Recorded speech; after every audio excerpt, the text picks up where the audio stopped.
Um, I'm going to talk to you again. I'm Cynthia Burleson. I teach at the College of Business at UCA I work in the e-firm department and teach in the insurance and risk management program. But prior to coming to UCA in 2018, I spent 24 years working in the insurance and risk management industry. So that was my life before then. And so I'm going to talk to you about protecting the investment that you've made in a little bit different area. Sorry about that. Just trying to make this computer work. First of all, what I wanted to just mention to you is we typically talk, and when we talk about managing risk, we talk about 4 different steps in the risk management process. And this sounds very formal. And if you think about talking to a business, this would make absolute sense.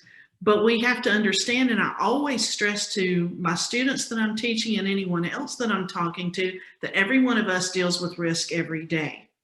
And the decisions we make as we deal with that risk is what determines how well we can protect those investments that we made, the kind that Osmar spoke to, and then the kind that I'm going to speak to as well. So every day as we live, we're performing these steps typically without even giving it a whole lot of thought in identifying what kind of losses we can have, measuring our loss exposure, selecting techniques to help us treat our losses, and then implementing and monitoring our risk management program. Again, I'll refer back because it was so great. All of those items that Osmar talked about are ways of protecting and ways of managing our risk. Then we also have our physical risk, which we're going to talk a little bit more about in my presentation, the vehicle that we drive, the home that we live in. Those are physical items that we have around us that have a lot of risk associated with them. And we need to make good decisions for our homes, good decisions for our vehicles, and for those items that we have around us to protect them and protect us, and to thereby protecting our families and protecting the investments that we have made. This next, all of the different kinds of risk that we deal with, and I kind of got a little bit ahead of myself on that last slide. When you think about it, every day we have safety risk. You know, you get out, you drive your car to work, you walk out of your house, you go to your job. Depending on what kind of job you have, there are safety risks that we have. So we decide how do we protect ourselves. Put our seatbelts on when we get in the car. I hope you do that. Definitely in this time that we're in now, we've been practicing a lot of safety measures to try to protect our health. Those are safety risks that are around us all the time. Health risk, again, that leads right into health risk. What we eat, do we exercise? We make all of these kinds of decisions every day that help us to protect ourselves. Property risk, we're going to talk about that in just a few minutes when we talk about our homes and how we can protect the places where we live, the places where we have our families. Maybe you're a single person now, or maybe you actually are married and you have children, or you have a spouse that you want to protect where you are. Our financial risk, which Osmar already discussed, very, very well discussed, how to help us protect our financial risk, and our career risk. There are risks in your career risks that you're going to face every day when it comes to making decisions. And I want to talk about that just a little bit as we go through our discussion. Now, this slide, you don't worry about. If you get a copy of this presentation, this is the slide many businesses use to determine how to protect their risk.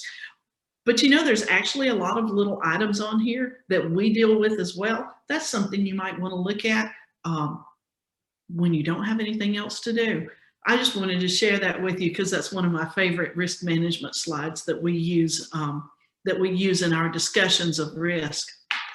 Let's talk about preparing for the future by protecting the investments that you've made. As I said, you spent a lot of time and money getting your education. Some of you may already be working in jobs.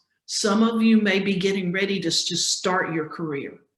Something that I have seen working with risk management, working with insurance, that I want to put right up front is that you need to make a plan to develop and preserve your integrity. Many times when you get into a job and you get into a business, it's easy sometimes to be swayed to make poor decisions. And those poor decisions can cost you down the road. They can cost you your assets. They can cost you your reputation. And all of that is going to keep you from being able to protect your future. So just a few points that I want to make before we move into our discussion of protecting our cars and protecting our homes. Make sure to define your values. Wherever you are, build your foundation on what you believe and what you stand on as far as integrity and the decisions that you make. And make a decision to not waver from that. Analyze the choices that you have to make and encourage integrity around you. If you own a business, hire people who have the same beliefs about honesty, about how you treat your customers, about making the right decisions with contracts, because all of this is going to be very important as you go through the rest of your career. Because you don't know how many times I have seen an insurance agent, and thankfully this doesn't happen a lot, but make a decision to not exactly tell the truth on an application in order to be able to write a policy. And then later on, when a claim happens and an insured is not covered, one of their customers doesn't get the coverage that they thought they had because of the decision the insurance agent made, then that damages their reputation. It hurts their customer. It's just really bad all the way around. So that's one of the first things that we teach in a lot of the classes that I work with, both in the profession and at school, is start off at the very front by defining your values and protecting your integrity. And then I say, as like it says on this slide, why is all this important? Because the impact that not working with good integrity can have on the ability for you to reach your future dreams and goals. And you want to be able to do that. So that's why I always start here. Now, you're working in your job, you're making a good salary, you're building and you're growing, and you want to buy a house or buy a car. Maybe you already own one and you just want one a little better, or you want a little bit bigger house. Maybe you rent, live in an apartment, and you'd like to own your own home. And there are definitely a lot of positives and negatives about both of those. But it's kind of nice to have your own place to go to. So you want to meet that dream of having your own house, your own car. One of the first things that I would say to you is know how much you can afford. I'll refer back to Osmar's discussion about cash management and budgeting. Know how much you can afford.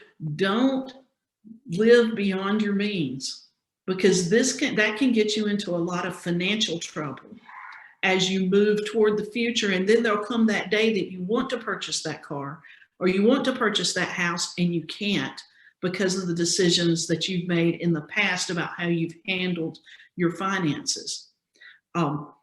I know of a student who graduated from, graduated, got a great job. I mean, actually paid way more than what he thought he would make coming right out of school. Well, the next thing I knew, 2 months later, he comes back to UCA to pick up something and pulls up in his beautiful, very nice, very expensive Mercedes. Now, that's great. And maybe he could afford it. I'm not talking about him in particular. That feels really good, but be careful that you don't get yourself in over your head when you're making these decisions. One of the first things you need to do when you think about purchasing a vehicle or purchasing a home, and this works both ways, is calculate the cost. Calculate what it's going to cost to own that vehicle, what it's going to cost to own that house. A lot of times people don't think, not only do you have that payment, that car payment or that house payment that you're having to deal with, but what about the taxes? In Arkansas, you have personal property taxes that you have to pay. That vehicle is going to have car tags and a license plate. And there are fees that are associated with that every year. What about the maintenance? If you don't keep your vehicle in good running shape, if you don't maintain the house that you're living in, you'll run into some deep troubles down the road. So you have maintenance, oil changes, and getting your tires checked and having to put new tires on that vehicle and change your brakes in your house, making sure that everything is taken care of. If you get that little leak in the ceiling, it's got to be fixed. Maintaining anything is very important to having it to be with you in the long run in the future. And then you have your monthly bills, that the car payment. What about insurance? Because you're going to need insurance on both your house and your vehicle. And that all is part of the cost of owning a vehicle and owning a house. So you need to sit down and really consider these things before you go out to purchase a vehicle or purchase a home. Check your credit rating. That's going to be very important to you when it comes to being able to purchase a vehicle and purchase a house at those great interest rates like we were talking about. So you need to stay on top of your credit rating as you're preparing yourself to purchase these items for your future. Check your credit. You should at least check your credit rating once a year. Because you can do that for free. That is a right that every person in the United States has, is to pull your credit report and look at it. Check for errors. Sometimes there can be an error on there that you can get corrected that will help your credit rating. Prepare now for your credit rating to be what it needs to be when you purchase these items by paying your bills on time. Don't get into a habit of paying your bills late. Limit how much you use in credit. And Osmar gave us some great numbers to use as a model for how much to spend in different areas with the funds that we have every month. Then another thing that I would urge you to do is do some research. When you get ready to purchase a vehicle or purchase a new vehicle, when you get ready to purchase a home, to buy a house or purchase a different house, do some research. Research the dealers that are in the area. Look at different types of vehicles. There's all kinds of, with the internet, we can look at all kinds of information on vehicles, all kinds of ratings about their safety, about gas mileage, about maintenance costs. So do some research about different types of vehicle, about the cost to maintain those vehicles. When it comes to considering buying a house, research realtors that are in your area, different areas of town. You don't want to get in too big of a hurry to purchase, because sometimes, and I, from even personal experience, have had it happen where you go in and, you find this cute little house and you buy it really quick, and man, we got a house, and then 6 months later you go, I wish I'd known about that part of town. Or I wish I'd known about that subdivision over there. When you get to really looking around, do a lot of research to make sure that you're purchasing the kind of vehicle that you really want to be, that you'll be satisfied with 6 months, a year, 5 years, if you keep it for that long down the road, with a house for even longer than that, a place that you might even live for the rest of your life. So research different areas of town, different types of houses, as you're making your decision to purchase one of these items. Now, let's say you're ready to prepare to buy, you're ready to buy a house. And so you want to prepare to buy a house. You're going to need to have a sufficient down payment. Now, I know I was talking to someone about this the other day, and they said a minimum of 3.5%. Are you kidding? You're going to have 20% to pay down on a house. And that is true in a general sense.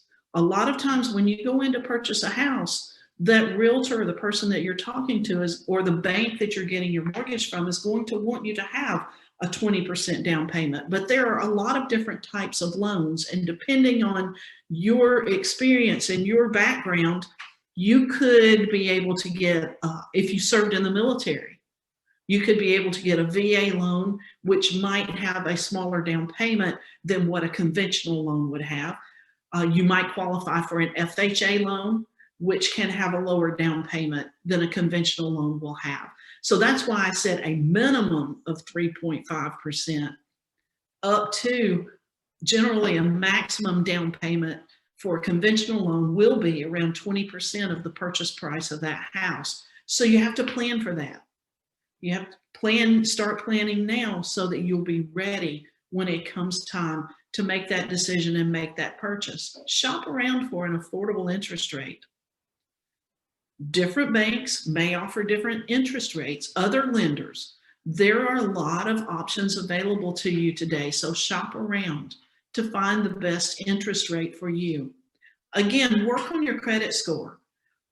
Most conventional loan banks say that you should have a credit score of at least 640 or above. So you need to shoot for that. Shoot higher than a 640.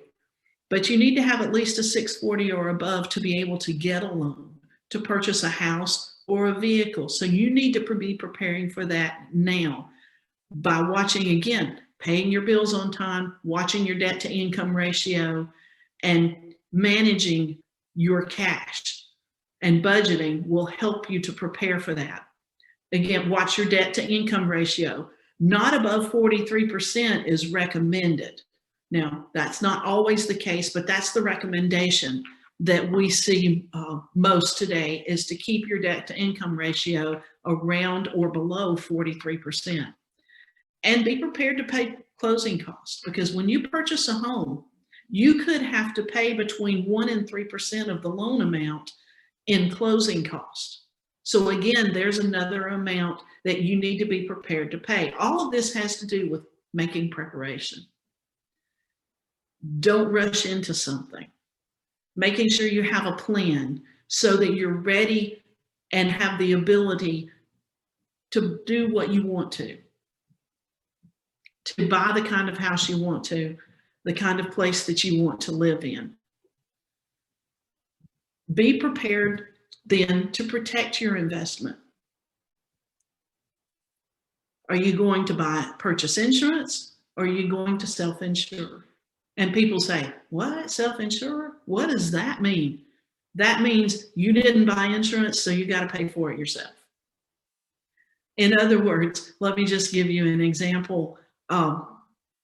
If you have a vehicle and you purchase the minimum liability policy that you can, because you want to keep your insurance payments very, very low, so you just purchase a minimum liability. In Arkansas, the minimum liability amount is $25, $50, $25. And that's not very much, but that's the minimum limits in Arkansas. Just imagine, nobody wants to have an accident. Nobody wants to be involved in an auto accident, but you're driving to work one day and something happens and you run a stop sign or you run a red light and you hit someone else. Okay? When that happens, they're injured. Their vehicle is damaged and they have injuries and have to go to the hospital. That 25, 50, 25 limit that you have on your policy, and I'm going to tell you what that means, and not to turn this into an insurance class because that's not what this is for, but just everybody needs to understand this is how most insurance policies work. They're called split limits. For liability, that first $25,000 is per person, per accident. So for one person, your policy would pay up to $25,000, and that's not for you. That's for someone else that you could be held liable for in that accident, damages that you have to pay because you were the one who ran the red light. You were the one who ran the stop sign. $25,000 per person, $50,000 total for the accident, and then $25,000 in property damage. Let's say that person that you hit was driving a brand new 2021 Ford F-150. And it was such an accident that they were injured and were in the hospital for 2 weeks. Had to have surgery, intensive care for a few days. How far do you think 25,000 is going to go? Not very far at all. That 25,000 for property damage, can you replace their vehicle for $25,000? Anybody priced a 2021 Ford F-150? That won't go very far. So what happens to the medical bills that they have that are above 25,000, this person, or the cost of that vehicle above 25,000? Guess what you just did? You self-insured, because you're going to likely be responsible to that, and it's probably going to play out in a courtroom. So that's why you have to be very careful to make sure that you're protecting your investment. Auto insurance. Think about an auto insurance policy. For those of you who own your own vehicle, I'm assuming that some of you who are on this broadcast or participating in this seminar already own your own vehicles. That insurance policy that you have, we've already talked about liability coverage. That's part A of your insurance policy. That's what protects you against a claim or a lawsuit that comes from actions that you take in your vehicle and things that you could do that causes someone else damage or injury. And like I said, not something you do on purpose. Nobody wants to be in an accident, but it happens every day. We don't plan it, but it does happen. We've already talked about the Arkansas Financial Responsibility Law. You have to consider, is that enough? Find a good agent, someone who can help advise you about what kind of limits you should carry and will help you with the budget that you have to make sure that you're protected like you need to be protected and that you're protecting your investments. Part D of your insurance policy is that part that's going to cover your vehicle. Under that coverage, the insurer is going to pay for whatever direct or accidental loss happens to your own vehicle. So you have to consider, are you going to carry the Part D coverage on your insurance policy? Because if you don't, if you're involved in that accident and there's damage to your vehicle, if you don't have that coverage on your insurance policy, again, you have self-insured and you're going to be responsible for that damage. So it's very important that you make sure that the policy that you put in place provides the coverage that you need to protect yourself. This slide is one that I often show to students and have often showed to people in other places as well. When you're buying auto insurance, make sure that you take advantage of everything that you can, like discounts. You know, if you have more than one vehicle, you can get a discount. If you have a house and a vehicle on a policy with the same company, you can get discounts. So look for those. Improve your driving record. If you're driving too fast, you're getting tickets, that can harm your ability to be able to have a good insurance policy and can help keep you from being able to protect your investment like you really want to. Maintain good credit, and we've already talked about that. We've already talked about the importance of protecting your finances. That will also affect your ability to get a good insurance policy. Carry adequate liability insurance. We talked about that just on those previous couple of slides. Decide what level of deductible you can carry, because the higher deductible you carry, it will lower your premium some. So again, there's in that budgeting. If you have an emergency fund that could provide you with some money to help you pay for repairing your own vehicle, carry a higher deductible. Include that deductible in that emergency fund that you have put back to help you prepare for some accident that you might have. And say drop collision on older vehicles. Sometimes people like to drive, you know, an old vehicle. Once it gets to a point that you really wouldn't get anything much if something happened to it, then you could drop that Part D coverage on your policy and saves you a little bit of premium there. And then shop around. We've already talked about that, how important it is to shop around and prepare to make sure that you're protecting yourself in the best way possible. Now, what about a home? Same thing is true on the side for a home insurance policy, a homeowner's policy. And by the way, if you're renting, I mean, there are a lot of people who choose to rent and not purchase a home. Do you have an insurance policy to protect yourself? Some people say, well, why would I need that?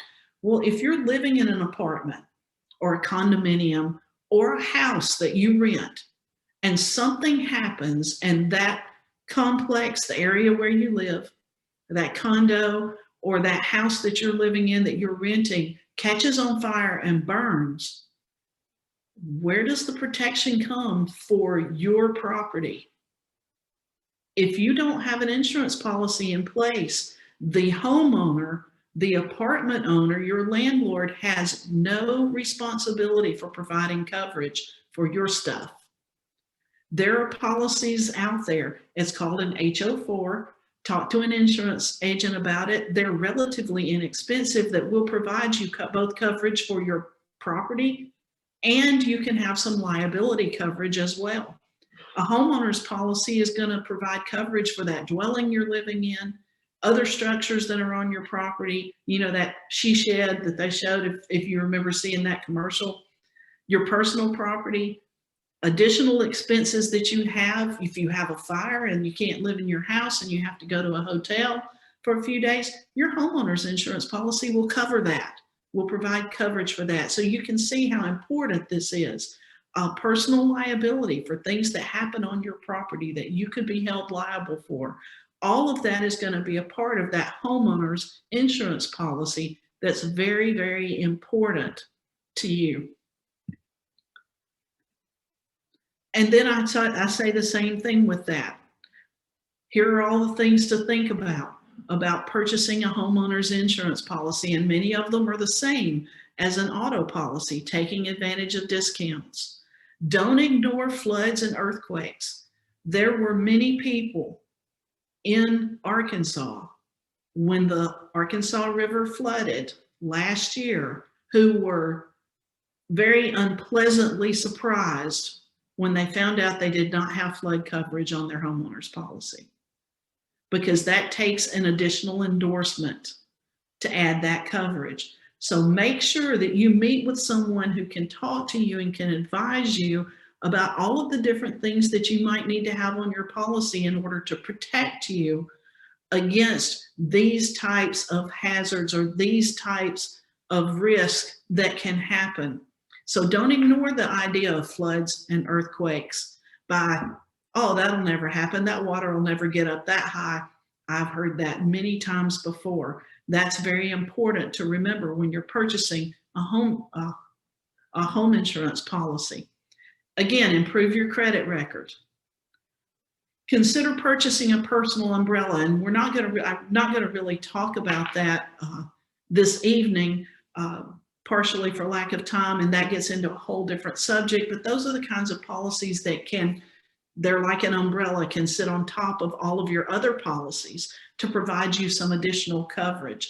Carry adequate insurance. Make sure that you're insuring your home to value so that you won't have to suffer a loss by not receiving the amount that you need in order to put yourself back to where you want to be if